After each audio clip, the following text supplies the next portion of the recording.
Hello and welcome to another episode of What Do You Call It podcast.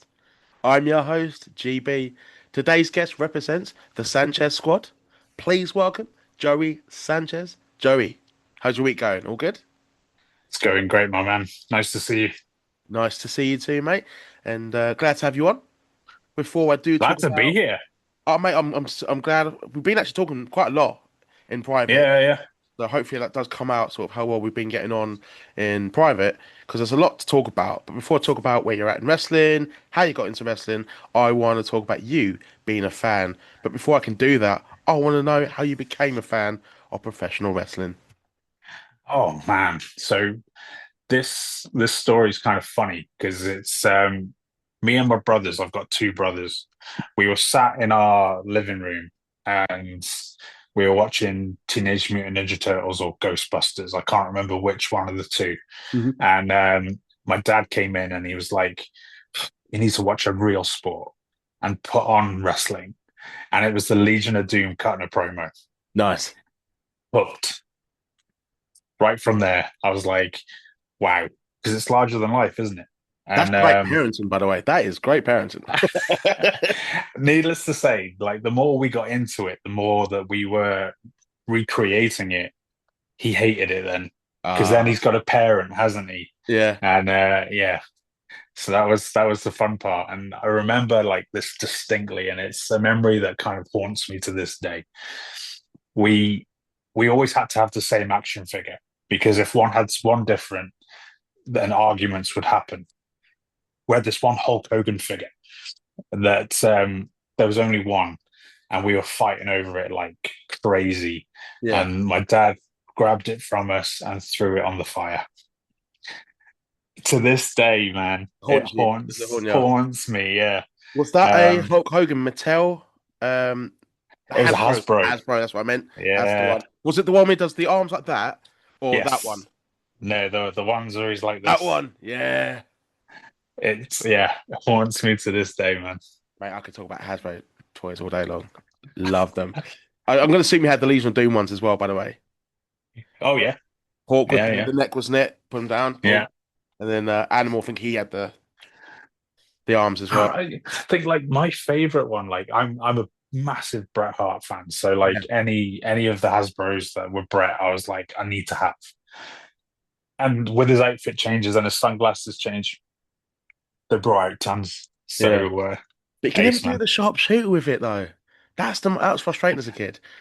Yeah, well, you couldn't really like, especially like when you got the Undertaker, who's like this, right? Yeah. Can't do a tombstone like that, can No, that's it. It's like clothesline. you? That's really it. But Yeah, exactly. you did find ways to be fair as a kid. You did as best as you could. Yeah, and always the amazing at commentary. That was always the thing. Oh yeah. Blue ring, amazing, man. Awesome, mate. Awesome. As you would develop your love for professional wrestling, you didn't grow out of it. Tell me, when was it that you kind of knew you wanted to become a professional wrestler? Was there a specific match? Or did you sort of just grew into the fandom, didn't grow out of it, the love just got stronger for it, and you wanted to give it a go, and it's always been back in mind? I suppose like anybody really. Like I think what made me want to do it was I watched SummerSlam '92 and Bret and Bulldog. Mm, mm, That was the match that made me want to do it. yeah. Um, and just everything about it. You know, like the crowd, like the match on its own is a reason for anybody to want to get into wrestling. But Beautiful match. um, yeah, and the thing is, like, I was 7 years old, and it's one of those things where it's not something where I could actually physically go and train or do anything like that. So it's No. just a dream. And being in the UK at that time, there wasn't really any sort of places where you could go. Yeah. You know, it's not like being in America where there's training school on Mm. every block or whatever it is. But The here, schools it's were fun. very, very limited in the UK in like the Yeah. 2000s. Uh, so, so yeah, I didn't really think about it, and then fell out of wrestling around 95, 96. Got back into it just around Oh, the you missed screw. out on Diesel as a champion. I'm so happy about it. I got back into it just around the screw job. Yeah. You know, so and and then I was like, the Attitude Era then, and then you just kind of, and then you're into it, aren't you? So I started realizing that I could do this when I was 18, and there's a training school in Dudley, which was Future Championship Wrestling there, FCW, and went and did a few seminars. So Wonder Kid Johnny Storm had a seminar with him. Wrestling legend. Um, Okay. yeah, and that's where places like Spud, who's known as Drake Maverick in WWE, he was there as well. So you got a lot of people there that are like have gone and done something in pro wrestling, and yeah, so that was where it all started, I guess. Your brother, so he'd become a wrestler. And I'm going to talk about the feud that you guys have had and the matches and just you two being. Yeah, yeah. Did he follow your footsteps because you did it or because he wanted to do it? It might have been a bit of both. I Yeah. think the three brothers, me and Tommy, were the ones that have taken it on. Tommy's taken it further than I have. Tommy's in the States at the moment, Oh, nice. doing some good stuff over in the States. So, um, but yeah, we've we've kind of come up together. Hmm. We've done the reigns together. We've been tag team champions. We've feuded over you know championships Mm. and everything in between. So and it's one of those already written storylines, isn't it? Yeah. It's And the better ones are always the ones that have a bit of reality to them. So Unless it's the sort of the Jay and Jimmy Uso stuff. How do yeah, you not have fucking chemistry as twin, not just brothers, Uh, twins? twins, yeah, twins, yeah. So luckily we do have a chemistry. Yeah. I'm the older brother, so I kind of dictate a bit more than what he does. I'm very to the point. He kind of likes to go around and try and plot things where I'm like, well, you just need to do this for that, this for this, and then we just roll on then. But yeah, it's a cool dynamic. Nice. And how is it like, just to touch on your brother, because of the feud being recent, Yeah, how is it just in general being in the ring with your baby brother? Do you get competitive with each other? Do you guys switch off and forget you're related?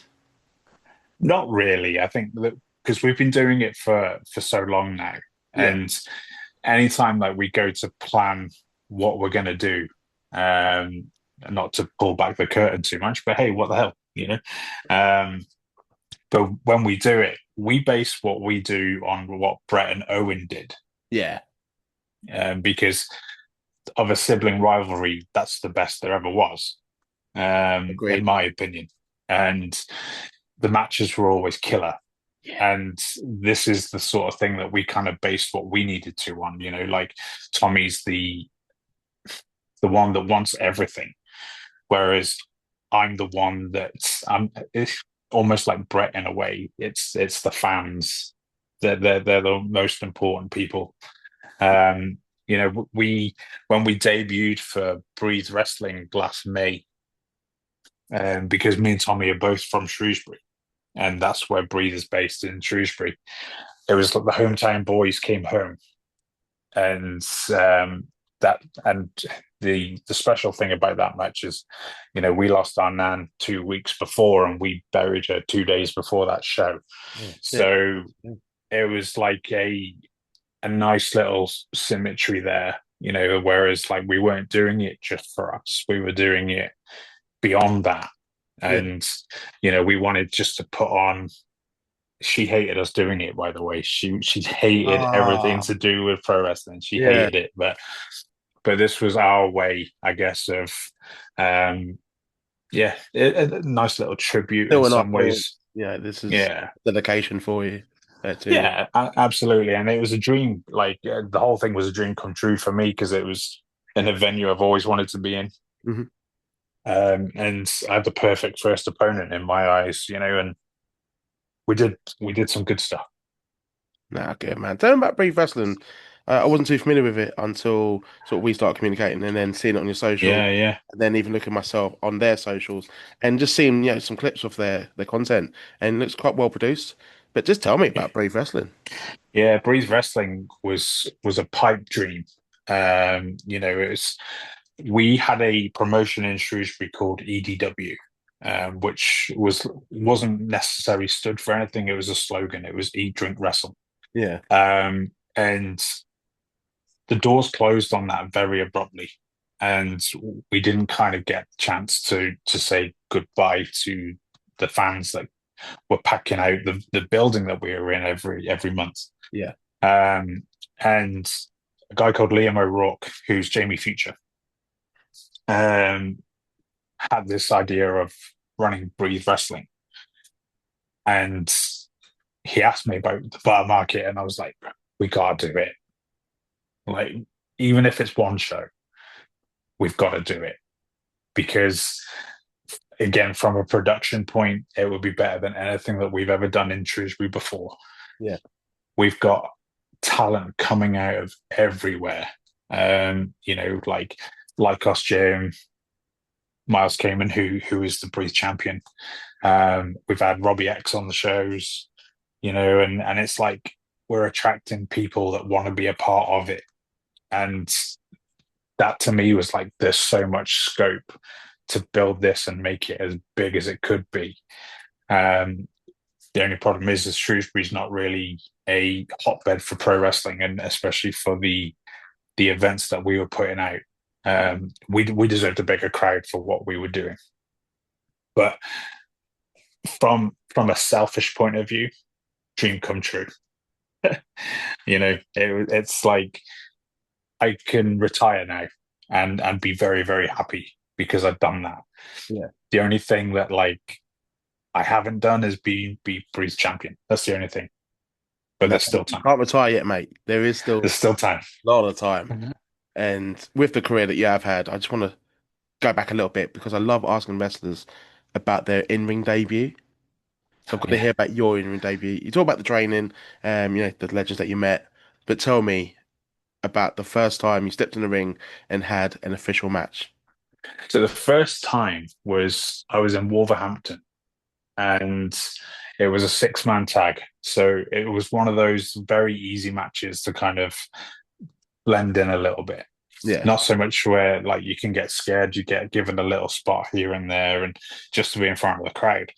The biggest buzz is hearing your entrance music from behind the curtain. That's the biggest buzz. It's because you know it's real then. Mm.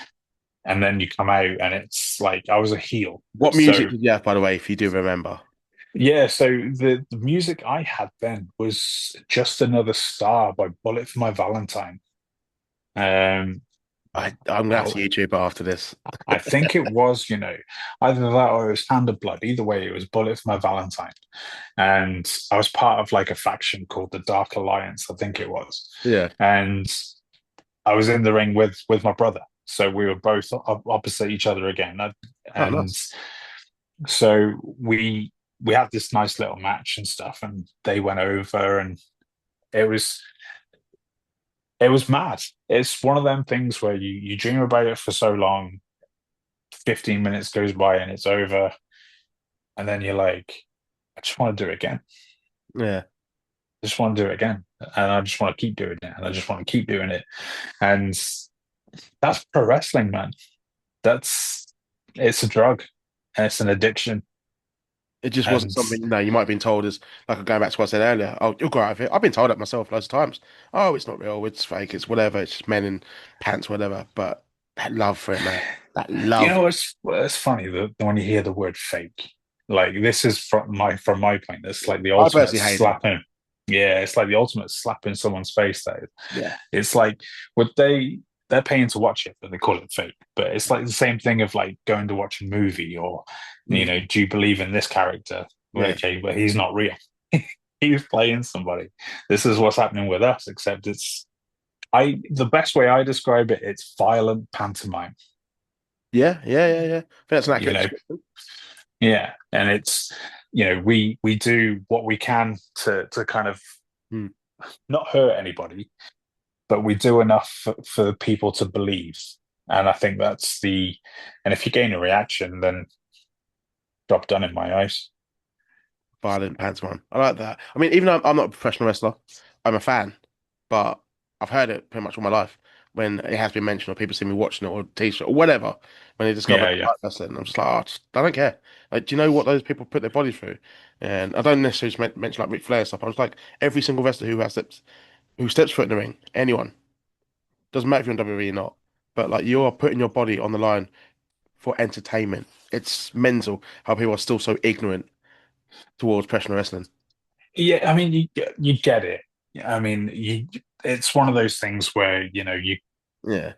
I'll always say to anybody, if you think it's that fake, come and step in the ring, Yeah. like come and play in that trampoline that you Yeah. think it is. Just do one session. Come on, one Yeah, session. and it's not the case. And I think that's what people then gauge a respect for it.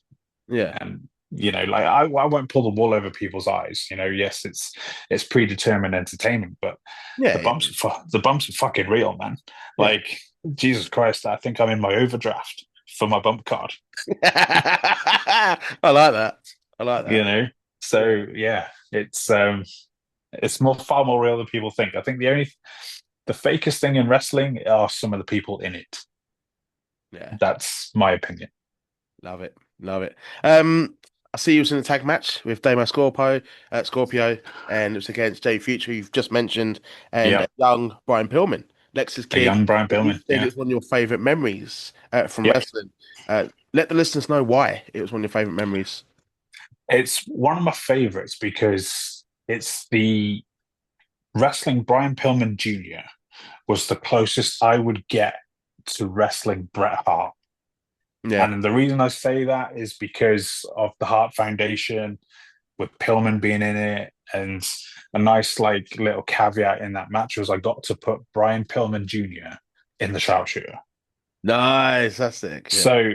So, that's my favorite because it was the biggest show that APW had done at that time. And Jamie Future Liam has written a book about Brian Pillman. It's called Crazy I was Like a gonna say the Fox. name was familiar, but I didn't know he was a wrestler as well. Yeah. Yeah, no, no. So One of my mates so said it's one of the best books he's ever read. oh yeah, I mean it's world renowned. I said world renowned. It probably is, to be honest. Yeah. But so for him, it was a full circle moment because then he was tag teaming with Brian. Ah, So okay. he got to write about his dad and then tag team with him. That's cool. And That's cool. so it was just like a feel good wrestling moment, you Yeah. know. And the fact that he's gone on, he's doing what he's doing now, Hmm. and it's just amazing, man. The fact that like I could say when he was starting in the industry, I was probably one of the first. It was on his first UK tour that he was in with us. So, um, yeah, unbelievable time. Cool moment for you. Cool moment for Liam. He gets experience. You, Yeah, well, like everyone's a fucking winner in that match. that's the point. I think like I didn't even care what the finish was. Yeah. I didn't even give a shit. I was like, this is going to be sick. This is going to be exactly what they want as far as the fans are concerned. We've already got what we want. We just need to put the meat on the bones, and just produce something which is going to be what we are proud of, but also hopefully something that Brian remembers going forward as well. Nice. Hopefully he does. I hope you didn't inspire those sideburns he has at the moment. Absolutely not. Absolutely not. You see mine, man. Like mine are legit. Mine aren't sprayed on. Honestly, just encourage him to have them more natural, mate. Just, oh, I was just seeing him just like, but at the same time, it makes you want to boo him. Yeah. But you know, I've met him as Gets a a fan. He's reaction. really cool to be fair. He's nice, nice guy. Yeah, he gets a reaction. He was so cool, man. He was so Yeah. cool. He came out with the what were they called? The blondes, weren't they? Him Oh, and Hollywood Brian Blondes. Yeah. Hollywood blondes. So he came out with the vest on with the blondes. And I thought Oh, I'd that's pretty like cool. you just mark out, man, because that's history. Just another like moment in this already great, wonderful memory that we're discussing right now. Yeah, yeah. It's like that. that was a moment. I just remember being in the back, just being like, "Holy shit!" Like Yeah, he's wearing like the blondes, pants as well. Like, and you just like, Jesus Christ! Like yeah. this But I is bet you had to calm yourself crazy. down a little bit, like, okay, I'm not a fan. I'm about to go in there, and you know, You have that moment. I think it's when you're behind the curtain and you're just about to go out. Like I always say, like I'm Ben when I'm behind the curtain, and as soon as like I'm through the curtain, I'm Joey. And it's what I'd say to anybody who's getting into wrestling is your story's told as soon as you go through the curtain. yeah, That's the start of your story. And that's when you have to switch on and you have to forget everything. mm, Like, you know, I respect him, but at this moment in time, I don't because I'm about to wrestle him. And I've got to portray that to the people that I don't like him, nah, you know?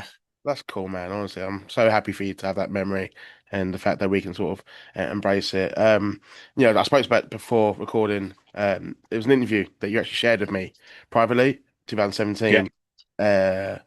He was battling cancer, and Mhm. honestly, like this video, it's about 6, 7 minutes long. I'll put it in the description below for anyone that wants to watch it and pause this bit. But my God, mate, honestly, like just chopping up onions on my desk, uh, powerful. I'll be honest, mate. Uh, Yeah, yeah. yeah, the fact that was 7 years ago, and 8 years later, a cancer survivor, Yeah. and I'm not. It's sometimes I don't switch off sometimes, and I'm switching off at the moment, and just inspiration, I have to say, about trying to be, Thanks. Thank yeah, you. I really appreciate that. yeah, It's crazy.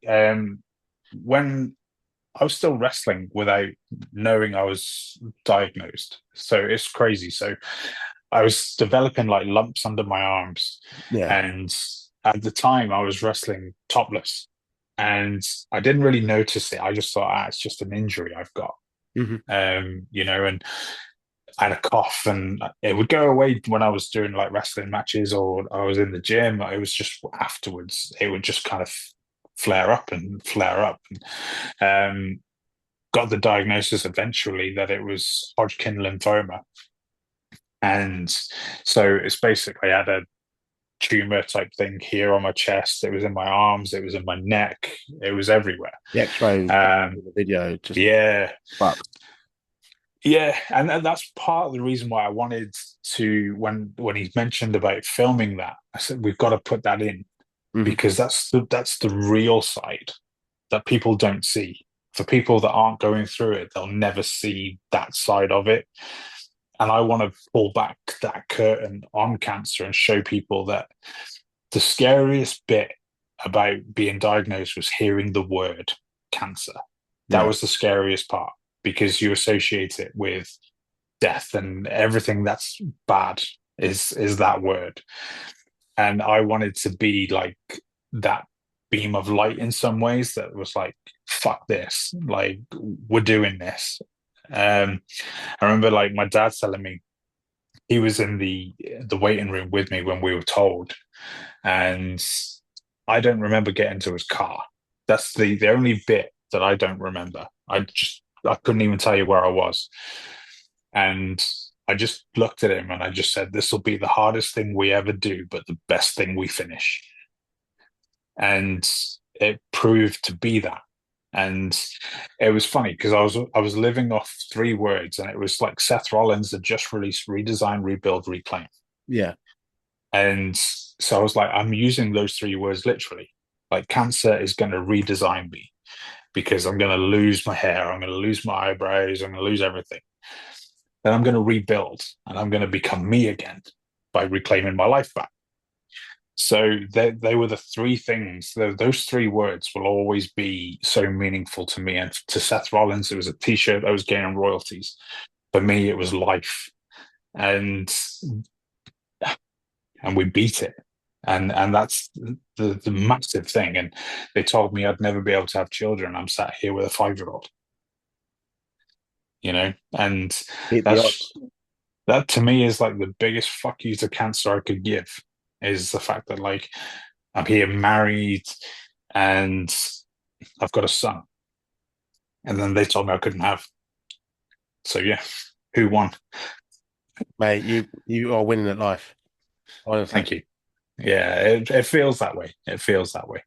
Just honestly, mate, just the fact that you're bringing awareness, not just the wrestling industry, but just probably anyone sort of that maybe not even just themselves, but like that have a loved one or like a friend Yeah, or anyone that they know. Uh, that's the hard bit. I think when I got diagnosed, the one thing I said to anybody is I don't want to hear about people who have had it before because I want to live it my way. I don't want to compare it to anybody. I just want to do this and I want to live it on my journey.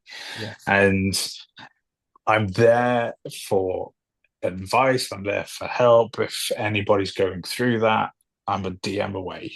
Um, because I believe that other people would do the same thing for me. And so I would do the same for anybody else. I commend you, mate. I absolutely respect you. There's, in wrestling, there's good guys, there's bad guys, and with the bad guys, you can put them as strong as you want, but with what you've done, I don't think it gets any stronger than that. And you know, yours. Yeah, I mean, thank you, man. I really appreciate that, and I'm not using this just to kind of put myself over in some ways. I think the Mate, you're my guest. You can put yourself over as much as you want. it's my job to put other people over. Like I wouldn't have. You know, it's one of those things where you just you you don't realize how important life is until you're on the edge. Yeah. You know what I mean? And I was 30 at the time, and I thought, fucking hell, I've lived a great 30 years, and Mm. I'm almost 40 now. So class, absolutely amazing. That's awesome, man. I'll try to switch off now. I'll go back to sort of the bubbiness, but you know what? I'm glad we spoke about it, and the fact that I messaged you about it after I saw it, and I honestly just watch it. It'll be in the link below. It's not nothing to do with promotion or anything. It's a real story. You know. That's again the best thing about anyone in pro wrestling is you never know. We play characters, but Hmm. there's real life people as well, That's and that's what we do. that's it, mate. Tell me about some of your personal career highlights.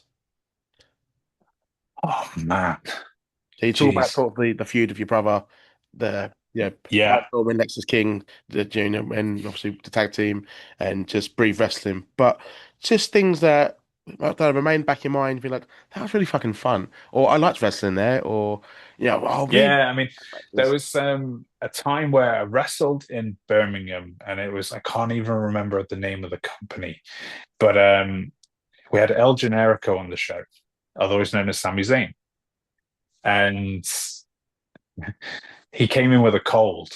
And with COVID and everything else now, it's funny looking back. He Yeah. was coming in and he was giving people the elbows instead of shaking people's hands and stuff Fucking like that hell. because he didn't want people to get ill. So Yeah. Sammy was way ahead of his time. Um, the promoter thought that El Generico was going to be this big draw and they were going to get loads of money from him being there. 16 people were in the crowd for El Generico. Fuck. 16. You could count them. Like that was crazy. Now it's 15. One's Um, gone to the toilet. Like, yeah, exactly. Yeah, anyone that got up and left, you're like, oh shit, we can't do that. Other career highlight for me is hanging out with Jay Lethal was really cool. Before our SWA show, it was called Summer Blowout. I was champion at the time, and I wasn't main event. It was him versus Tyler Bate, and it was just probably the greatest indie match I've ever had the privilege of being backstage and witnessing. To be honest, phenomenal. Um, Other one is wrestling Doug Williams, who is the godfather of British wrestling, as far as I'm concerned. mm. Getting to I be in remember the him ring with seeing so him, much on. Do you remember the wrestling channel? yeah, yeah, You all and know we're similar ages. I'll put it that way. So yeah, obviously, mate. seeing him wrestle like Eddie Guerrero and stuff, and Yeah. getting to ask him about that, and then wrestle him, and then win as well, which is really cool. Um, but one of the coolest things I think that's happened in is away from wrestling actually, and this is a cool story. So I was at WrestleMania 24. I was actually in Orlando for WrestleMania 24, Mhm. and my mate Chris. who's a journalist, interviewed Kurt Angle probably a couple of weeks before, and TNA, because he was TNA champion at the time, so TNA were in Universal Studios, and we were there, and the guy that was with Kurt said, "When you're over, let me know, and we'll get you in." So we were in on VIPs. It's basically TNA's debut on Spike TV. Do you remember the Highlander that got Yeah, busted for Robbie, being in the wasn't it? crowd? That Yeah. was the show. So we were in the crowd for that. And then we got taken to this hotel suite, and we're drinking beer and eating pizza, and all of a sudden these doors opened, and the AJ Styles, Samoa Joe, Chris Daniels, Frankie Kazarian, Dixie Carter all came through the door, and we were playing the TNA video game before it was even out. It I was love that game, fucking by the way. crazy. It was fucking crazy, man. I Yeah. was like, this is my first WrestleMania ever live. And this is the way I'm starting that weekend off. The fan in me, man, you have to play it cool. And I was drunk. Want to grapple? So Come on. it wasn't one of them things. I think I instantly sobered up. The moment I saw AJ Styles, I was like, Yeah. holy shit. This is pardon the pun, but phenomenal. Yeah. Love So it. yeah. So I've lived a very charmed life in wrestling. I've not taken it to probably where I needed it to be, where people like Tyler Bate and Pete Dunne have gone on and done amazing things. Will Ospreay's gone on and done amazing things. And I've been on shows with those and seeing where they are and how they're carrying the British flag Mm. is amazing. Like, because of them doing what they do, puts more asses in seats on British indie shows. And the next evolving talents are coming through. So amazing time to be a pro wrestler in Britain right now. You've left your mark, mate. Don't worry about that. Just know I that. like to I like to think I've done something. Yeah. And I'd like to think I was one of the good guys. Yeah. But there's nothing like it. There's nothing like it. I like it, man. Got a good outlook on life and your wrestling career. Just for everything you've been through, everything you've achieved as well. And managed to stay humble. And I think it's been quite a good chat, quite a bit emotional a little bit at one point. But in general, we've had a fucking good chat, good laugh. Joey, tell me where the listeners can find you on social media so they can keep up to date with what you've got lined up for the rest of the year. So generally, you'll find that most of my stuff will go on Instagram. The tag is at Joey Sanchez Pro 2. I do have a TikTok account, but I don't use it for me really. It's at Joey Sanchez Pro 2. I just put on like lots of stuff from the WWE A&E things that you can't see here in Britain. So I just find a link and put them up so people can watch. I've got my ways. Yeah, yeah, Yeah, if you want to watch dot wrestling, yeah, um, absolutely. that's there. Cool. TikTok, Instagram, I'll send them your way. If the listeners can follow my man, be part of the Sanchez squad. I would highly Yeah, advise that. man. I like to think I'm part of it now after our little chat. Absolutely, man. Absolutely. I need Awesome. to hook you up a t-shirt. I appreciate it, my man. Joey, thank you for your time. Listeners, if you can like this video, subscribe to the channel. Also, give me a follow on Spotify. Leave a comment on every episode that I download and upload also. But for now, everyone, have a good weekend. Take care.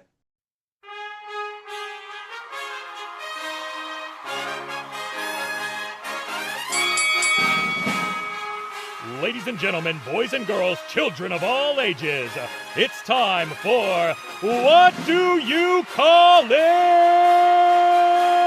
Podcast.